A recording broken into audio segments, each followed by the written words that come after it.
Assalamualaikum warahmatullahi wabarakatuh. Perkenalkan, nama saya Raffi Zaidan pribadi. NIM saya 105231866. Asal kelas dari S5. Kali ini saya akan menjelaskan dua software tools. Sebelumnya, apa itu software tools? Software tools adalah program atau aplikasi yang digunakan untuk membantu pengembang, teknisi, dan profesional lainnya dalam melakukan tugas-tugas tertentu yang berkaitan dengan pengembangan, pengelolaan, dan pemeliharaan perangkat lunak serta sistem komputer. Berikut adalah penjelasan tentang beberapa kategori utama software tools beserta isinya. Yang pertama adalah Integrated Development Environments, yang disingkat menjadi IDS. Lalu apa itu IDS? IDS adalah alat yang menyediakan lingkungan terpadu untuk menulis, mengedit, mengompilasi, dan menebuk kode.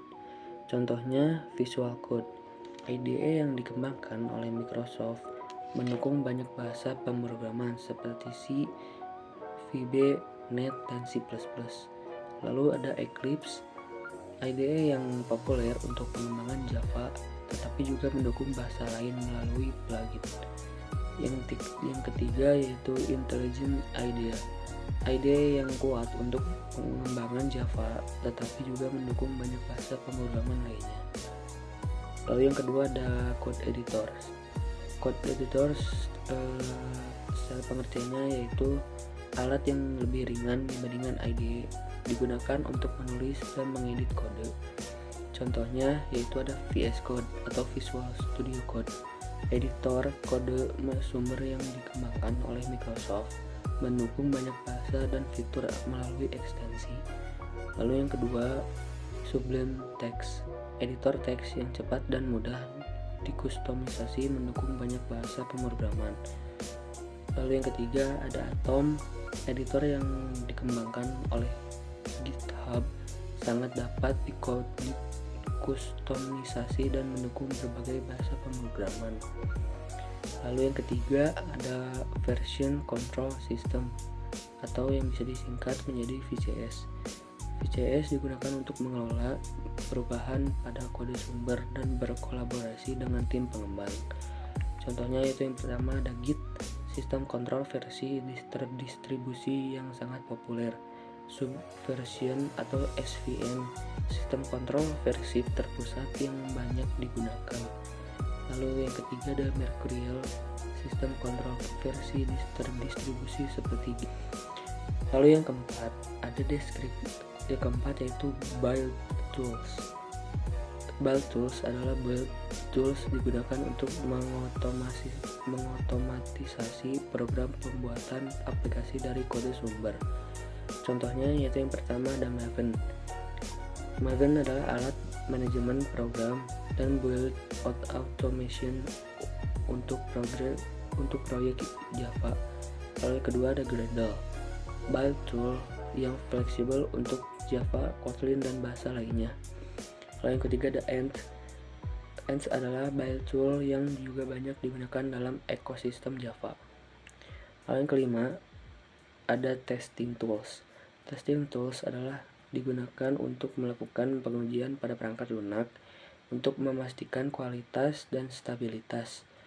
Contohnya ada JUnit. JUnit adalah framework untuk pengujian unit dalam bahasa Java. Lalu yang kedua ada Selenium, yaitu alat untuk pengujian otomatis aplikasi web.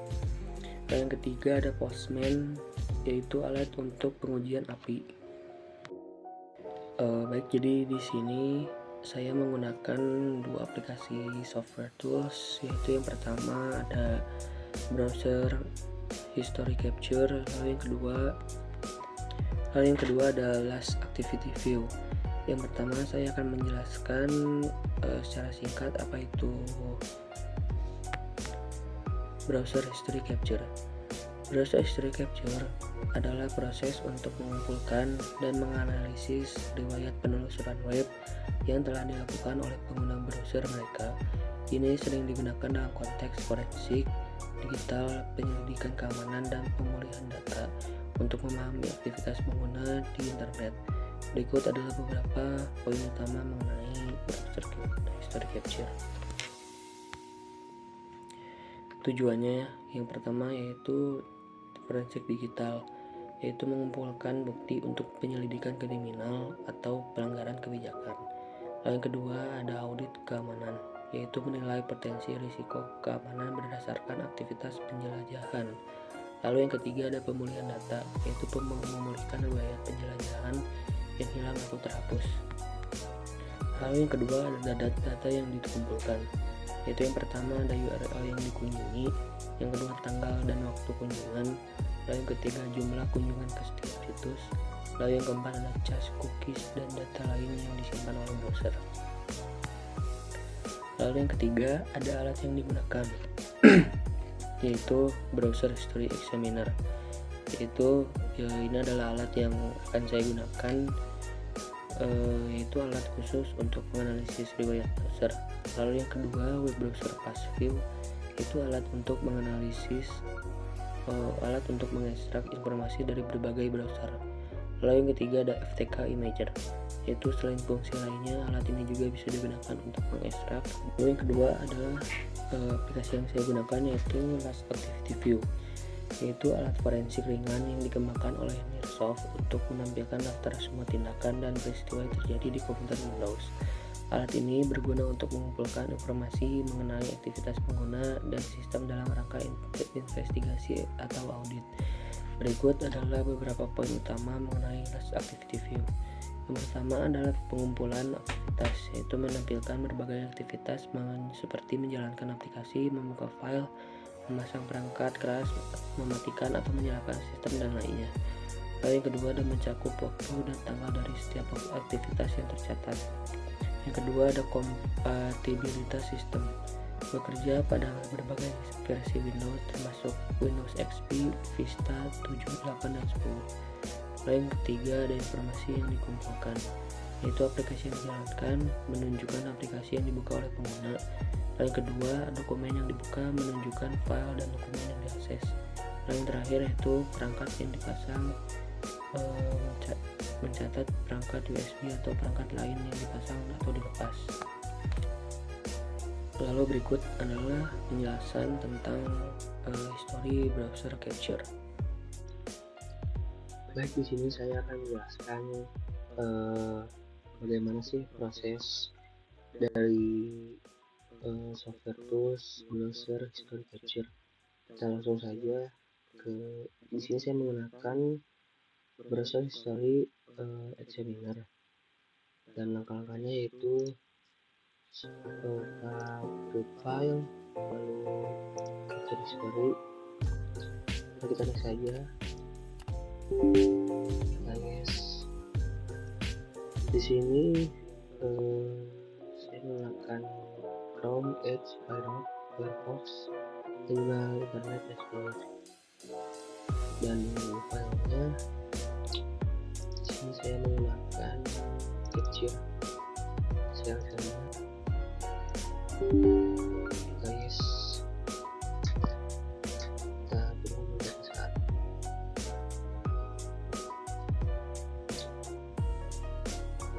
Yes. Nah, di sini bisa dilihat sedang membaca story yang telah kita telusuri. Nah, bisa dilihat ya, ini adalah hasil capture dari history software ini.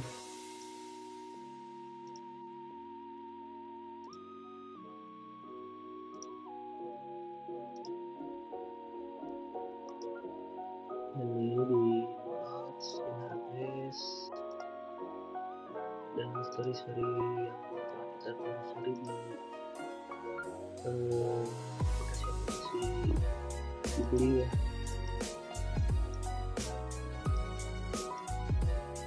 Jadi sekian dari penjelasan soal capture. Selanjutnya saya akan menjelaskan ke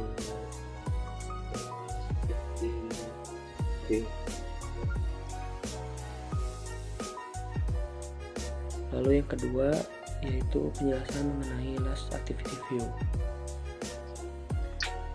Ya, yang kedua saya akan menjelaskan fokus yang yaitu last activity view. Nah, di sini kita langsung saja kepada aplikasi yang kita buka. Nah, di sini saya sudah menginstal aplikasi ini, dan ini adalah story buka selama kita menjadi komputer atau PC kita, dan jadi scroll sampai bawah. Ini adalah salah satu bukti bahwa dari pertama kita download laptop, di sini sudah tersimpan history apa saja yang kita telah buka, dan ini adalah satunya yaitu di tahun 2003 2002 dan coba kita tes apakah kita saja ya apakah bisa. Kita langsung buka nonton di sini, kita buka ini akhirnya kita coba tes langsung refresh apakah hasil. Ya, itu kita tadi telah buka file dan juga fotonya, dan ini sangat membantu dalam studi kasus forensik ya. Jadi sekian yang bisa saya sampaikan. Mohon maaf bila ada kesalahan. Assalamualaikum warahmatullahi wabarakatuh.